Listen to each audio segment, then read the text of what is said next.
पिंटू एक गांव का पढ़ा लिखा इंसान था। मन में आगे बढ़ने की लालसा थी और कुछ अच्छा नया करने का उत्साह था। और घर वाले उसे आगे नहीं पढ़ने देना चाहते थे, परंतु वह अपनी जिद पर अड़ा रहा और पढ़ाई करने के लिए विदेश चला गया। पिंटू यूं तो शुरुआत से ही बहुत अव्वल दर्जे का छात्र था। कॉलेज में भी अच्छे नंबरों से पास होता था। आखिर इंजीनियर की जो पढ़ाई कर रहा था, पढ़ाई कंप्लीट करने के बाद उसे एक बहुत बड़ी कंपनी में नौकरी भी मिल गई थी। छुट्टी मनाने के लिए वह अपने गांव जाने का प्लान बना रहा था, क्योंकि उसको यहाँ आए करीब 7-8 साल हो चुके थे। फिर क्या, अगले ही दिन पिंटू गांव निकल गया और 2-3 दिन बाद अपने गांव पहुंच गया तो देखा आज भी लोगों में वही प्यार और स्नेह की भावना थी। गांव के लोग पिंटू को विदेशी इंजीनियर बाबू कहकर बुलाने लगे, क्योंकि वह विदेश में पढ़ा था। इसलिए ये सुनकर पिंटू को कहीं ना कहीं मन में सम्मान महसूस करता था। कुछ दिन हो गए और फिर एक दिन गांव में बहुत दूर से कोई संत जी आए हुए हैं, जो जादू का ज्ञान रखते हैं। तो पिंटू को किसी ने बताया कि गांव में कोई संत जी आए हैं और जब वो नाचते हैं तो बादल गरजने लगते हैं।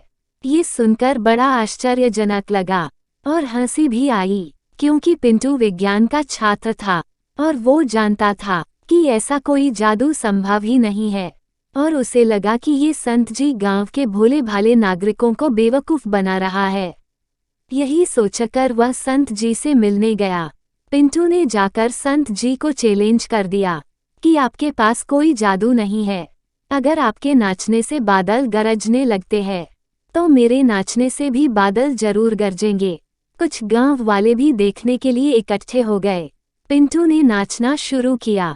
नाचते हुए बार बार आसमान की ओर देखता रहा, लेकिन बादलों के गड़गड़ाने की आवाज नहीं हुई।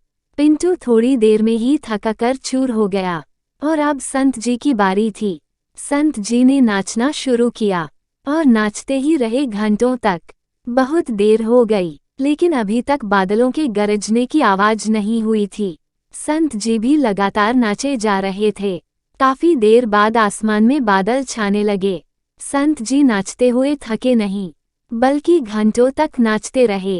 कुछ देर बाद बादलों से जमकर गड़गड़ाने की आवाज शुरू हो गई और 5 मिनट तक बादलों के गरजने की गूंज चलती रही और घनघोर बारिश होनी शुरू हो गई।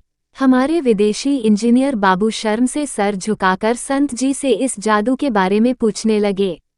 संत जी ने कहा कि बेटा, ये कोई जादू नहीं है और ना ही ये कोई कला है।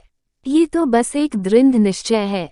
मैं जब भी नाचता हूँ तो 2 बातों का विशेष ध्यान रखता हूँ कि पहला, मैं मन में खुद को विश्वास दिलाता हूँ कि अगर मैं नाचूंगा तो बादल जरूर गरजेंगे, और दूसरा कि अगर नहीं गरजे तो मैं तब तक नाचता रहूंगा जब तक कि बादलों की गड़गड़ाने की आवाज सुनाई न दे जाए।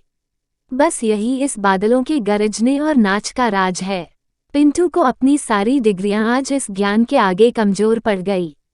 विज्ञान की किताबें तो बहुत पढ़ी, पर जीवन के इस अमूल्य ज्ञान का अनुभव पहले कभी नहीं किया और न कभी होगा। दोस्तों, आप भी जब कोई नए काम की शुरुआत करें तो मन में खुद पर विश्वास रखें कि आप इस काम में सफल जरूर होंगे, और सफल नहीं हुए तो तब तक प्रयास करते रहेंगे जब तक उस काम में सफल न हो जाएं। बस यही हर सफलता का मूल मंत्र है।